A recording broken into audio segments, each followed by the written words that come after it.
Ethyl alcohol या दोन्हीबद्दल याच्यामध्ये सांगितलेलं आहे. Okay, so to start with first पार्टमध्ये इथाइल अल्कोहोल ची फार्माकोलॉजी डिस्कस केली आहे. इथाइल अल्कोहोलला इथेनॉल असं सुद्धा म्हटलं जातं आहे. कॉमनली वापरलं जाणारं केमिकल आहे लॅबमध्ये सुद्धा. ओके, सो केमिकली जर आपण बघितलं तर it is an hydroxy derivative of aliphatic hydrocarbons. Okay, आणि जेव्हा आपण अल्कोहोल असं म्हणतो it refers to ethyl alcohol किंवा इथेनॉल, त्याला फक्त अल्कोहोल असं सुद्धा म्हटलं जातं. ओके, सो आपण प्रोसेसेस बघितले. फर्मेंटेशननी अल्कोहोलचं प्रोडक्शन केलं जातं. So it's a by product of sugar cane industry. त्याची बाय प्रोडक्ट म्हणून पण अल्कोहोलचं सिंथेसिस केलं जातं. की बेवरेजेस आपण बघितले, हे तुम्ही रेफर करू शकता. त्यानंतर नेक्स्ट इम्पॉर्टंट पार्ट आहे या चॅप्टरमध्ये तो म्हणजे pharmacological actions. Okay, so actions इथेनॉलचे खूप महत्त्वाचे एक्झाम पॉईंट ऑफ व्ह्यू. बऱ्याचदा पेपरमध्ये विचारलं गेलं आहे इथेनॉलचे फार्माकोलॉजिकल ॲक्शन्स काय आहेत. सो इन शॉर्ट तुम्हाला सगळे ॲक्शन्स कवर करायचे आहेत. 4 मार्क्सचा क्वेश्चन आलेला आहे पेपर्समध्ये ॲक्शन्स ऑफ इथेनॉलवरती. ओके, सो त्यामध्ये आपण बघितलं की फर्स्ट आणि इम्पॉर्टंट ॲक्शन लोकल ॲक्शन्स आहेत. म्हणजे लोकली अप्लाय केल्यानंतर काय इफेक्ट्स आहेत त्याचे. Okay, so basically this is a important one. Rubefaction आणि काउंटर इरिटंट म्हणजे त्या पर्टिक्युलर एरियामध्ये रब केल्यानंतर तिथे इरिटेशन प्रोड्यूस होतं. ज्या स्किनवरती तुम्ही रब कराल तिथे इरिटेशन प्रोड्यूस होतं. सो त्याच्यामुळे दुसऱ्या कुठल्या ठिकाणचं इरिटेशन असेल ते कमी करतं. किंवा ब्लड सर्क्युलेशन त्या पर्टिक्युलर एरियामध्ये इन्क्रीज करणे हे त्याचे फंक्शन आहेत लोकल ॲप्लिकेशन केल्यानंतर स्किनवरती. त्याच्यानंतर इव्हॅपरेट होतं ते लगेचच स्किनमधून किंवा सरफेसमधून. सो त्याच्यामुळे कूलिंग सेन्सेशन प्रोड्यूस करतं.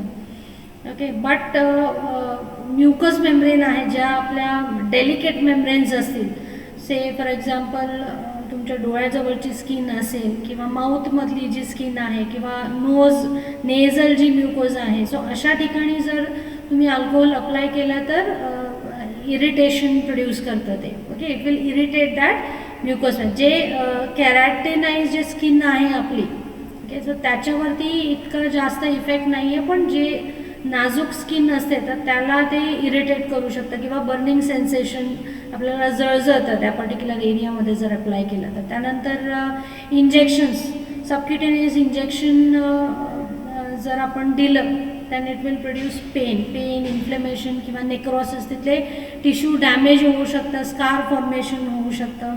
एखाद्या नर्वच्या सराउंडिंगमध्ये जर तुम्ही इंजेक्ट केलं तर ती नर्व परमनंटली डॅमेजसुद्धा होऊ शकते. ओके, आणि सरफेसवरती अप्लाय केल्यानंतर इट ॲक्ट्स ॲज अन एस्ट्रिंजंट म्हणजे तिथले सरफेसचे जे प्रोटीन्स आहेत ते प्रेसिपिटेट होऊन ती स्किन हार्डन होते. त्यामुळे अल्कोहोलचा बऱ्यापैकी वापर हा एस्ट्रिंजंट्समध्ये केला जातो. प्लस बॅक्टेरियल प्रोटीनसुद्धा प्रेसिपिटेट करतात, त्यामुळे त्याला एक चांगली अँटीसेप्टिक प्रॉपर्टी पण आहे. जसं पर्सेंटेज वाढतं तसं त्याची अँटीसेप्टिक कॅपॅसिटी आहे ती पण वाढते. सो आजकाल आपण बघतोय सॅनिटायझर्स, त्याच्यामध्ये या पर्टिक्युलर अल्कोहोलचा खूप जास्त वापर केला जातो. Okay, because it can kill the micro organisms. Okay, so हे खूप महत्त्वाचं ॲक्शन आहे. त्यानंतर CNSवरती याचं ॲक्शन आहे depressant. So it's a CNS depressant compound. So ज्यावेळेला अल्कोहोल कन्झ्युम केलं जातं CNS डिप्रेशन प्रोड्यूस केलं जातं. पण आपण ज्यावेळेला बघतो अल्कोहोलिक्स, सो इनिशियली त्यांच्यामध्ये एक्साइटमेंट दिसते. जो त्याचं अल्कोहोलचं प्रमाण जर कमी असतं तर त्यावेळेला एक्साइटमेंट प्रोड्यूस करतं ते किंवा euphoria, that is sense of wellbeing. Okay, छान फिलिंग वाटतं, टेन्शन रिलीफ झाल्यासारखं वाटतं ज्यावेळेला प्लाझ्मा कॉन्सन्ट्रेशन्स कमी असतात. ओके, पण at the same time hesitation जे आहे किंवा आपलं सेल्फ क्रिटिसिझम, आपल्याला सराउंडिंगमध्ये कसं वागायचं आहे, सो या सगळ्या रिस्ट्रेन्स ज्या आहेत, जो आपला कंट्रोल असतो तो सगळा निघून जातो. त्यामुळे हे लोक म्हणजे वाटेल तसं बरळत असतात, काहीही बोलत असतात. Okay, so these are the effects which are seen. म्हणजे इनिशियली एक्साइटमेंट किंवा स्टिम्युलेशन दिसतं. आता हे इनिशियल स्टिम्युलेशन का दिसतं, कारण हायेस्ट एरिया ज्या आहेत ब्रेनमधल्या त्या जास्त डिरेंज केल्या जातात इनिशियली, त्या डिप्रेस केल्या जातात. आणि या एरियाज इनहिबिटरी असतात, म्हणजे ते इनहिबिशन प्रोड्यूस करतात, त्यामुळे त्या सप्रेस झाल्यामुळे एक्साइटमेंट दिसून येतं. पण पुढे जसं कॉन्सन्ट्रेशन वाढत जातं, आता हे आपण बघितलं आहे, जसं कॉन्सन्ट्रेशन प्लाझ्मामधलं वाढत जातं तसतसे डिप्रेसिव्ह ॲक्शन्स आपल्याला दिसतात. मेंटल कन्फ्युजन किंवा मेंटल क्लाउडिंग असेल, किंवा आपल्याला अटेन्शन अफेक्ट होतं, म्हणजे आपण कॉन्सन्ट्रेट करू शकत नाही, मेमरी अफेक्ट होते, आपला पोश्चर अफेक्ट होतो, आपल्या चालण्याची पद्धत जी असते, आपली थिंकिंग जी पॉवर असते त्या सगळ्या रेड्यूस व्हायला सुरुवात होतात. परत पुढे इन्क्रीज जसं होतं कॉन्सन्ट्रेशन, तसं त्या पर्टिक्युलर माणसाला स्वतः उठून चालता पण येत नाही. So that person will become sloppy, ते कुठेतरी आडवे पडलेले दिसतील तुम्हाला, ते चालू पण नाही शकत. एटेक्सिक म्हणजे मोटर इनकोऑर्डिनेशन दिसतं त्यांच्यामध्ये, किंवा ब्लॅकआउट्स, आणि अगदीच जास्त कॉन्सन्ट्रेशनमध्ये एखादा माणूस बेशुद्धसुद्धा पडू शकतो. खूप जास्त कॉन्सन्ट्रेशन्स खूप डेंजरस पण असू शकतात काही काही वेळेला. Okay, apart from that anticonvulsant property आहे अल्कोहोल्सला. पेन थ्रेशोल्ड जे आहे ते इन्क्रीज करतं, त्यामुळे टू सर्टन एक्सटेंट पेन अलाय करणे ही सुद्धा एक ॲक्शन आहे. त्यानंतर अजून एक प्रॉपर्टी आहे हँगओव्हर, म्हणजे next day. Okay, if you consume alcohol today, next morning तुम्हाला हँगओव्हर वाटेल, म्हणजे हेडेक, डोकं दुखणे, किंवा dryness of mouth, okay, laziness, तुम्हाला काही काम करण्याची इच्छा होत नाही, मूड डिस्टर्ब असेल, परफॉर्मन्स इम्पेअर्ड असेल. सो ह्या सगळ्या गोष्टी प्रेसिपिटेट होतात नेक्स्ट डे. ओके, जेव्हा अल्कोहोल कन्झ्युम केलं जातं it produces sense of wellbeing, but later on after effects खूप जास्त वाईट असतात अल्कोहोलच्या, specially Wien it is consumed in larger amounts. त्यानंतर mechanism of action. Okay, so how it acts on the CNS, त्याचं बरेच mechanism आहे. First thing is it promotes GABA release, म्हणजे GABA हा इनिबिटरी ट्रान्समिटर आहे, सो त्याला promote करणे, किंवा NMDAला इनिबिट करणे. NMDA और कायनेट टाईप हे एक्सायटेटरी अमायनो ॲसिड रिसेप्टर्स आहे. सो एक्सायटेटरी रिसेप्टर जे आहे त्यांना इनिबिट करणे, किंवा 5HT ची ॲक्शन 5HT3 रिसेप्टर्सवर त्याला ऑगमेंट करणे, म्हणजे त्याला स्टिम्युलेट करणे, कारण हा पण एक इनहिबिटरी ट्रान्समिटर आहे ब्रेनमधला. सो इनहिबिटरी ट्रान्समिटर्स आहेत त्यांना एनहान्स करणे, किंवा एक्सायटेटरी जे ट्रान्समिटर्स आहेत त्यांना सप्रेस करणे, या ॲक्टिव्हिटीज आहेत.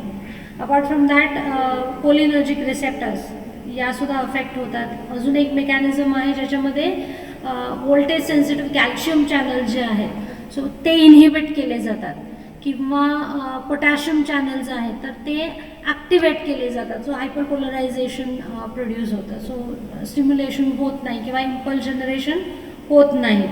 अपार्ट फ्रॉम दॅट डोपामाइन याचा टर्नओव्हर, म्हणजे त्याची सिंथेसिस रिलीज वाढवली जाते.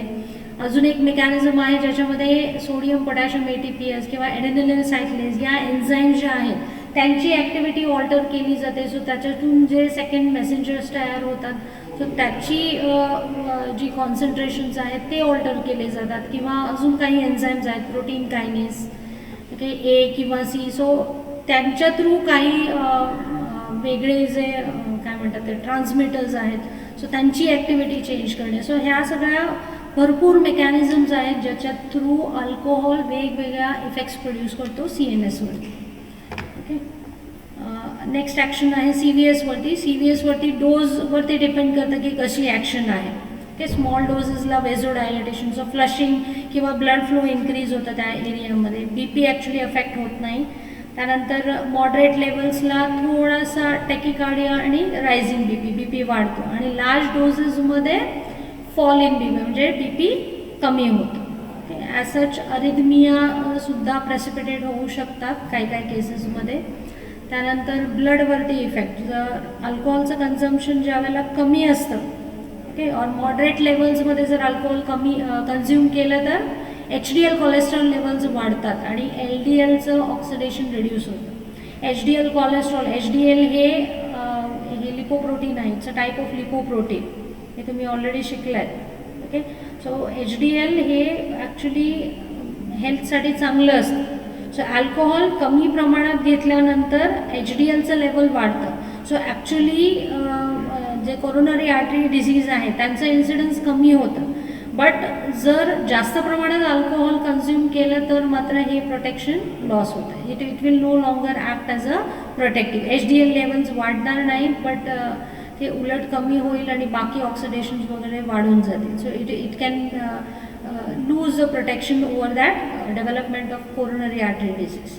अपार्ट फ्रॉम दॅट मेगॅलोब्लास्टिक अनिमियासुद्धा प्रेसिपिटेट होऊ शकते, कारण फोलेट मेटाबॉलिझम बरोबर अल्कोहोल इंटरफिअर करतं. त्यानंतर body temperature, it combats cold, so heat generate होतं. टेम्परेचर रेग्युलेटिंग सेंटर आहे, सो त्याला डिप्रेस केलं जातं तुमच्या CNSमध्ये.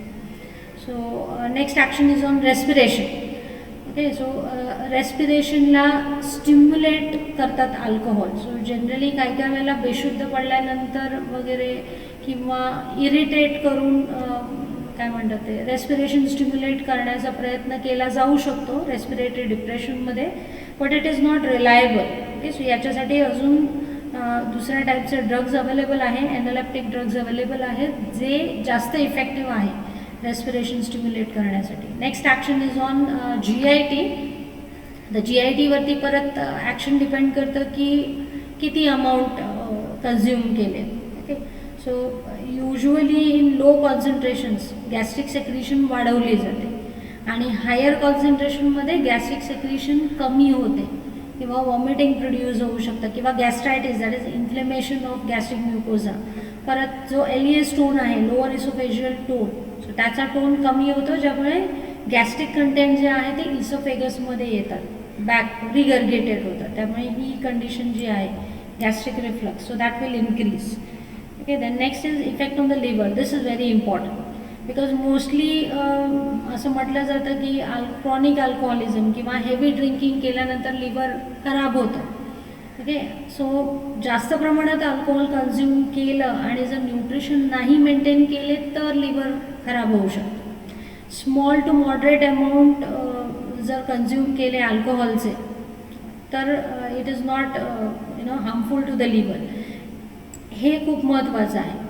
Nutrition should be maintain. आपल्याला न्यूट्रिशन मेंटेन करायचं आहे. तुम्ही जर एखाद्याने कंटिन्युअसली अल्कोहोल कन्झम्पशन चालू केलं आणि जर त्याने अप्रोप्रिएट न्यूट्रिशन्स घेतले नाही किंवा खाणंपिणे कमी केलं तर मात्र प्रॉब्लेम होऊ शकतो. कारण मोस्टली लिव्हरचा इफेक्ट काय आहे, पेरिफेरल फॅट मोबिलाइज करतं, फॅट सिंथेसिस वाढवतं किंवा फॅट मोबिलायझेशन, लिव्हरमधलं जे ऑक्सिडेटिव्ह प्रोसेसेस आहेत मेटाबॉलिझमचे त्या इन्क्रीज करणं.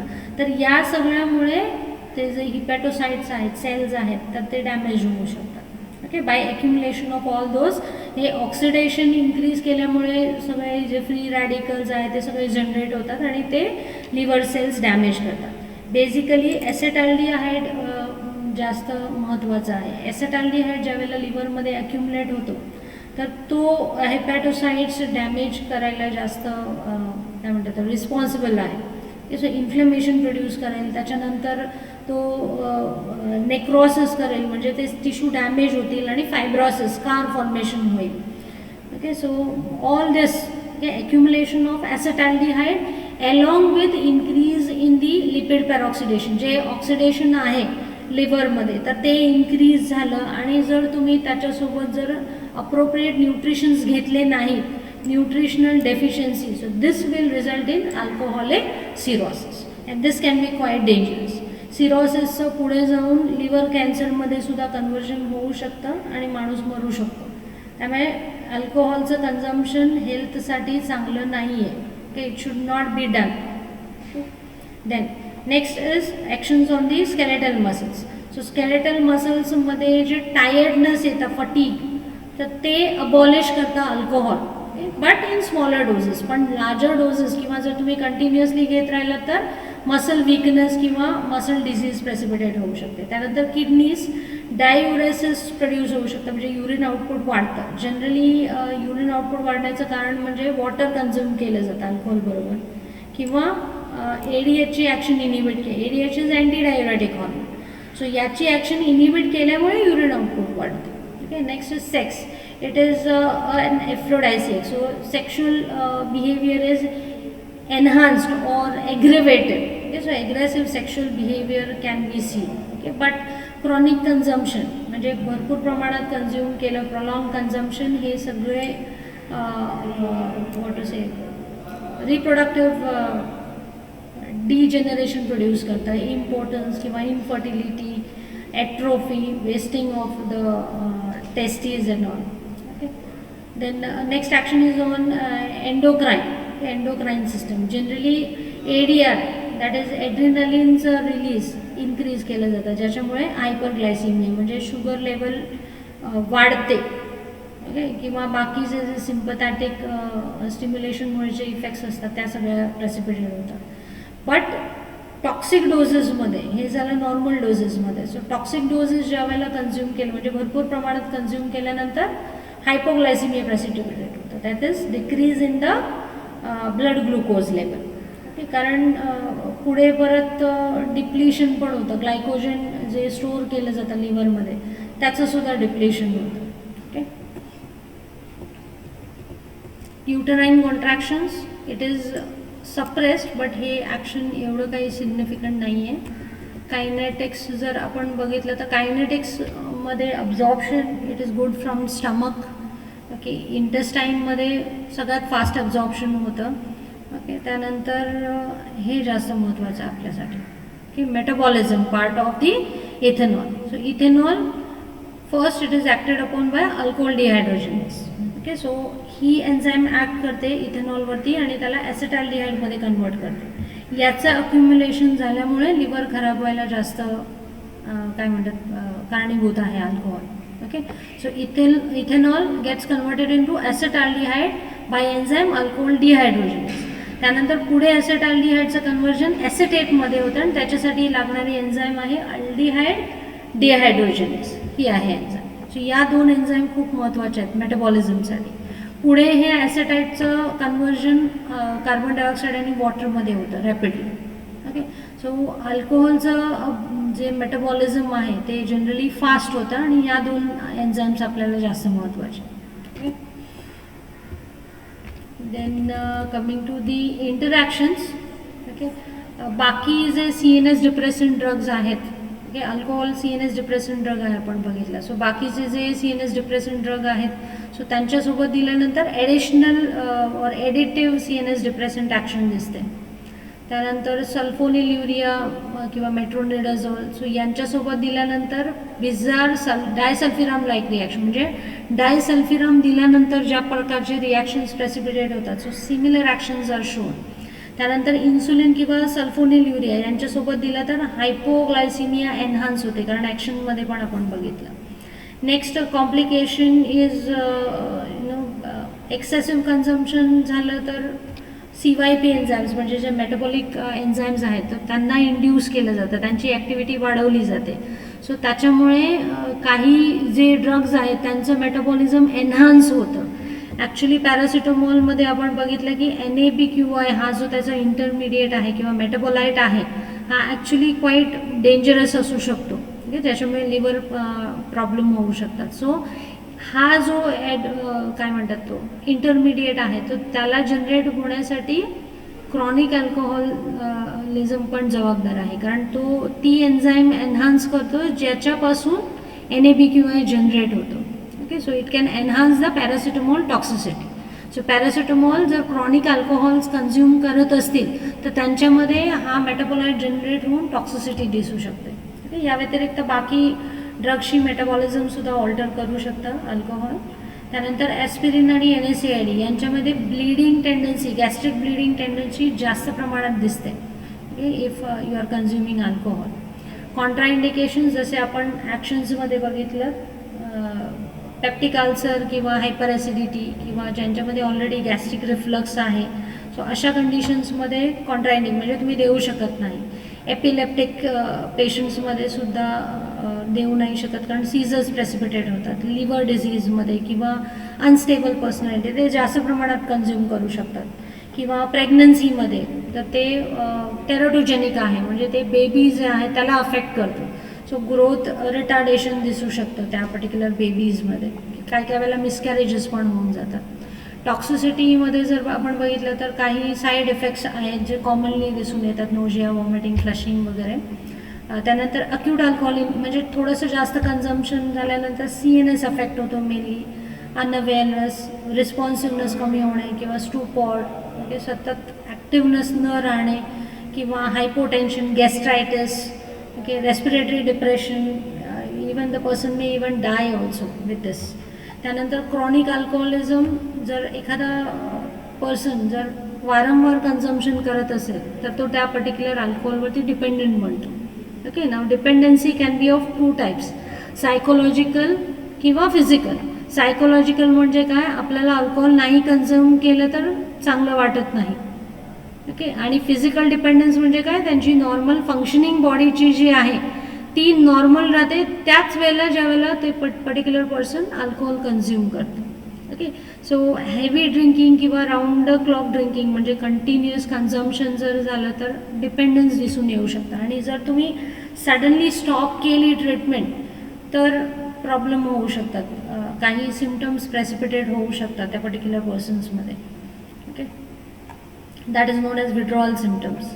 युजेस ॲज सच आपण बघितले, it is use as antiseptic, rubefaction, counter irritant. त्यानंतर बेड सोर्स प्रिव्हेंट करण्यासाठी, टेम्परेचर जर असेल तर कूलिंग सेन्सेशनमुळे, actually water is better, okay, cold water.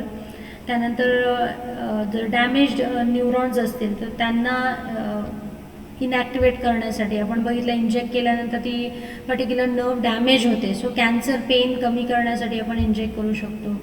ॲपटाईट stimulant म्हणून पण हा ॲक्ट करतो. त्यानंतर मिथेनॉल पॉयझनिंगमध्ये सुद्धा हा इथेनॉल ॲडमिनिस्टर केला जातो. आपण बघूया why how it is important. त्यानंतर एस्ट्रिंजंट प्रॉपर्टी आहे त्याला. Okay, so this finishes alcohol. Next part is aldehyde dehydrogenase inhibitor. Okay, so aldehyde dehydrogenase inhibitor example आहे डायसल्फिराइड, आणि याचं नाव आपल्याला इम्प्लिकेट करतं की ही एन्झाईम इनिबिट करतो हा drug disulfiram. So it inhibits the metabolism of alcohol, acetaldehyde to acetate. So आता याच्यामुळे काय होणार, ॲसेटेटचं प्रमाण बॉडीमध्ये वाढेल ज्यावेळेला तुम्ही हा ड्रग ॲडमिनिस्टर करता अल्कोहोल कन्झम्पशन नंतर. अल्कोहोलचं मेटाबॉलिझम इनिबिट करतो हा particular drug by inhibiting enzyme aldehyde dehydrogen. So ॲसेटाल्डिहाइडचं प्रमाण वाढतं आणि ज्याच्यामुळे तो ॲक्युमुलेट झाल्यानंतर काही सिम्पटम्स प्रेसिपिटेट होतात, त्याला म्हणतात अल्डिहाइड सिंड्रोम. सो फ्लशिंग, त्यानंतर burning sensation, throbbing, headache, uneasiness, चेस्टमध्ये टाईटनेस वाटणे, breathing difficulty, mental confusion. So हे सगळे डिस्ट्रेसिंग सिम्पटम्स आहेत. सो ज्याच्यामुळे काय होईल, पर्टिक्युलर पर्सन अल्कोहोलची जर सवय लागली असेल कोणाला तर ते सोडवण्यासाठी हा ड्रग वापरला जाऊ शकतो. पण हा तेव्हाच वापरायचा आहे ज्यावेळेला तुम्ही त्या पर्टिक्युलर पर्सनला मोटिवेट करता. Okay, those who want to leave the habit, त्यांना स्वतःला ती सवय सोडायची असेल तर. जे पेशंट फिजिकली डिपेंडंट आहेत त्यांच्यामध्ये हा ड्रग द्यायचा नाही आहे, it will start creating problems in them. Okay, next part is methyl alcohol. It is also known as methanol, wood alcohol असं सुद्धा म्हटलं जातं. हे युजली रेक्टिफाईड स्पिरिटमध्ये पर्पजफुली मिक्स केलं जातं to make it unfit for drinking. ते कोणी अल्कोहोल पिऊ नये म्हणून त्याच्यासोबत हे मिक्स केलं जातं. ॲज सच अल्कोहोलला थेरप्युटिक प्रॉपर्टीज नाही आहेत, तो फक्त टॉक्सिकोलॉजिकली इम्पॉर्टंट आहे. ओके, तर मिथेनॉलचं मेटाबॉलिझम आपण बघूया. मिथेनॉल और मिथाईल अल्कोहोल, त्याच्यावरती अल्कोहोल डिहायड्रोजनेस ॲक्ट केल्यानंतर त्याचं कन्व्हर्जन अल्डिहाइडमध्ये होतं. Okay, so it will get converted in to formaldehyde. जसं इथेनॉलपासून ॲसेटाल्डिहाइड होतं तसं इकडे फॉर्माल्डिहाइड होतं. अल्डिहाइड डिहायड्रोजनेज नेक्स्ट एन्झाईम आहे, फॉर्माल्डिहाइडला फॉर्मिक ॲसिडमध्ये कन्व्हर्जन होतं. बट हे जे मेटाबॉलिक प्रोसेस आहे ती खूप स्लो आहे. इवन आपण बघितलं ॲसिडेटचं वॉटर आणि कार्बन डायऑक्साईडमध्ये कन्व्हर्जन होतं, बट याचं पुढे जे कन्व्हर्जन आहे ते खूप स्लो आहे. As such metabolic process slow आहे, प्लस पुढे सुद्धा त्याचं मेटाबॉलिझम स्लो होतं, त्यामुळे बॉडीमध्ये फॉर्मिक ॲसिड ॲक्युमुलेट व्हायला सुरुवात होते. सो मिथेनॉलच्या ज्या बऱ्यापैकी टॉक्सिसिटी जी आहे ती ॲक्च्युली फॉर्मिक ॲसिडमुळे असते. ओके, सो हे खूप महत्त्वाचं exam point of view, methanol poisoning. Okay, doses वगैरे दिलेत आणि जसं सांगितलं formic acid is responsible for the toxicity, आणि याचं पुढचं मेटाबॉलिझम जे आहे फोलेट डिपेंडेंट आहे. Okay, so just keep that in mind. Manifestation जर आपण बघितले तर initially vomiting, headache, अनइझीनेस, drunkenness, disorientation, breathing difficulty, BP कमी होणे, ओके, किंवा हार्ट रेट कमी होणे, डेलिरियम म्हणजे मेंटल कन्फ्यूज और dream like state, seizures precipitate होऊ शकतात, ॲसिडोसिस हे मेनली फॉर्मिक ॲसिडमुळे आहे. त्यानंतर एक स्पेसिफिक टॉक्सिसिटी आहे फॉर्मिक ॲसिडची, रेटिनल डॅमेज. ऑप्टिक नर्वला किंवा ऑप्टिक डिस्कला ते डॅमेज करतं, त्यामुळे ब्लरिंग ऑफ विजन, म्हणजे एखादा मिथेनॉल पॉयझनिंग ज्यांच्यामध्ये झालेलं असेल ते कंप्लेन करतील की त्यांना व्यवस्थित दिसत नाही आहे. Just before death is also possible. Okay, fatal dose आहे, 75 to 100 ml कन्झ्युम केलं मिथेनॉल तो माणूस मरू शकतो. Okay, just before that they will complain of vision, blurring of vision. Okay, आणि death mainly is due to respiratory fail. आता treatment काय करायची आपल्याला, हे आपल्याला जास्त महत्त्वाचं आहे. ट्रीटमेंट ऑफ मिथेनॉल पॉयझनिंग आपण बघितलं की आईजला टॉक्सिक आहे ते. Okay, so first thing is protect your eyes from light. Dark रूममध्ये ठेवायचं आहे. पेशंट जर तुमच्यापर्यंत 2 तासाच्या आत आला असेल तर गॅस्ट्रिक लवाज म्हणजे स्टमक वॉश करू शकता, sodium bicarbonate. Okay, supporting measure द्यायचं आहे, व्हेंटिलेशन किंवा त्यांचं BP, ब्लड व्हॉल्यूम, हे सगळे सपोर्टिव्ह मेजर्स द्यायचे. त्यानंतर ॲसिडोसिस हा एक खूप कॉमन इफेक्ट बघितला आहे आपण. सो ॲसिडोसिस कॉम्बॅट करण्यासाठी आपण अल्कली ॲडमिनिस्टर करायचं आहे, IV infusion of sodium bicarbonate. त्यानंतर पोटॅशियम इन्फ्युजन, पोटॅशियम क्लोराईड. आता हे कधी द्यायचं आहे, ज्या वेळेला अल्कली ट्रीटमेंटमुळे हायपोकॅलेमिया म्हणजे पोटॅशियम लेवल्स कमी झाले तर पोटॅशियम क्लोराईड ॲडमिनिस्टर करायचं. Okay, then next measure is ethanol. 100 ml per decilitre ethanol administer करायचं. आता याचं सिग्निफिकन्स काय आहे, मेटाबॉलिक प्रोसेसेस सेम आहेत. आपण बघितली की इथेनॉलसुद्धा सेम एन्झाईम्स वापरतो. सो ज्या वेळेला तुम्ही इथेनॉल द्याल तर तो काय करेल, तो स्वतः मेटाबॉलाइज होईल. कारण आपण बघितलं की मिथेनॉलचं मेटाबॉलिझम हे थोडंसं स्लो आहे. सो ज्यावेळेला तुम्ही इथेनॉल ॲडमिनिस्टर करता तर ह्या सगळ्या प्रोसेसेस जे आहेत ते इथेनॉल वापरेल, मिथेनॉलचं मेटाबॉलिझम कमी होईल. सो कमी प्रमाणात फॉर्मिक ॲसिडचं फॉर्मेशन होईल. Okay, next is haemodialysis. Okay, म्हणजे जे ॲब्झॉर्ब ऑलरेडी झालेलं आहे मिथेनॉल किंवा फॉर्मिक ॲसिड जे तयार झाले तर ते तुम्ही हिमोडायलायसिसने काढू शकता. जसं किडनी फेल्युअरमध्ये डायलायसिस करून वेस्ट काढले जातात तसे हिमोडायलायसिसमध्ये ब्लडमधून वेस्ट मटेरियल आहे ती काढू शकतो आपण. ओके, ब्लड बॉडीच्या बाहेर येऊन, आणि मग ते परत टॉक्सिक सबस्टन्सेस काढल्यानंतर परत ब्लड रिएंटर करतं बॉडीमध्ये. एक स्पेसिफिक अँटीडोट पण अवेलेबल आहे, फोमेपिझोल. हा अल्कोहोल डिहायड्रोजनेजला इनिबिट करतो, ज्याच्यामुळे मिथेनॉलचं मेटाबॉलिझम स्टॉप होतं. ओके, आणि अजून एक मेजर आहे फोलेट थेरपी. कारण आपण बघितलं याचं मेटाबॉलिझम फोलेट डिपेंडेंट आहे. सो फोलेट थेरपी दिल्यामुळे फॉर्मिक ॲसिडचं मेटाबॉलिझम जे आहे ते वाढतं. Okay, so this finishes the chapter. याच्यामधले इम्पॉर्टंट क्वेश्चन्स ऑलरेडी तुम्हाला सांगितले होते. फार्माकोलॉजिकल ॲक्शन्स ऑफ इथेनॉल महत्त्वाचं आहे, mechanism of action in CNS, त्यानंतर अल्डिहाइड डिहायड्रोजनेज इनिबिटर किंवा डायसल्फिरामवर नोट येऊ शकतो, हे पण खूप महत्त्वाचं आहे. 4 marks question can be asked on methanol poisoning. Okay.